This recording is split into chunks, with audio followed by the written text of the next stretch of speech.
Pour innover, en général, il faut oser. Et c'est vrai que quand on est une petite structure, on ose plus, généralement, plus vite. C'est aussi parce qu'on est obligé. C'est-à-dire que la valeur ajoutée d'une petite structure, très souvent, ça va être justement l'innovation.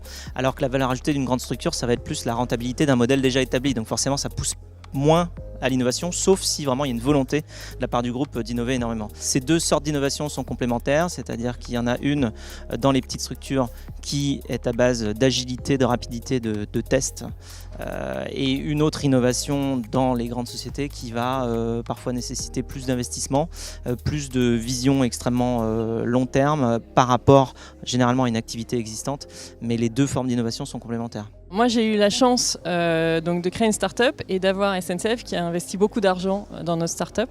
Je pense que c'est deux mondes qui sont totalement différents. Il faut le savoir, il faut l'anticiper et il faut mettre des règles très claires pour pouvoir travailler avec eux de manière intelligente.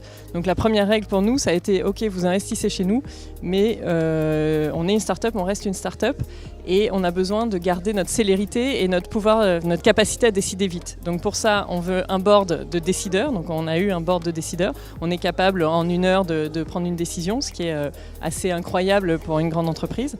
Mais pour ça, il faut avoir des gens assez haut placés au board. C'est pas toujours possible. Et la deuxième chose, c'est de bien comprendre que il faut être au cœur de la stratégie de la grande entreprise quand on veut travailler avec elle. Si on n'est pas au cœur de sa stratégie, on sera toujours le petit truc en plus sympathique, mais il faut vraiment être au cœur du process et dans ce cas-là, ça marche. L'innovation vient forcément de gens qui ne sont pas dans le système, quoi. Elle ne vient pas ou très difficilement au sein d'un très grand groupe.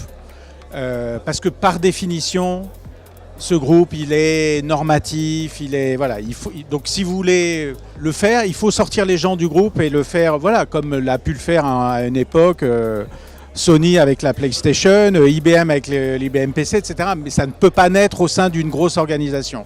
Donc soit l'organisation centrale a la capacité à inventer ses propres spin-offs pour le faire de cette façon-là, soit elle va le faire avec des startups, soit elle va le faire en rachetant des startups.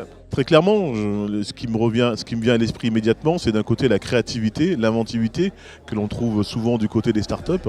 Et puis du côté des grandes entreprises, c'est peut-être la capacité à formaliser, qui est un élément absolument indispensable pour pouvoir grandir.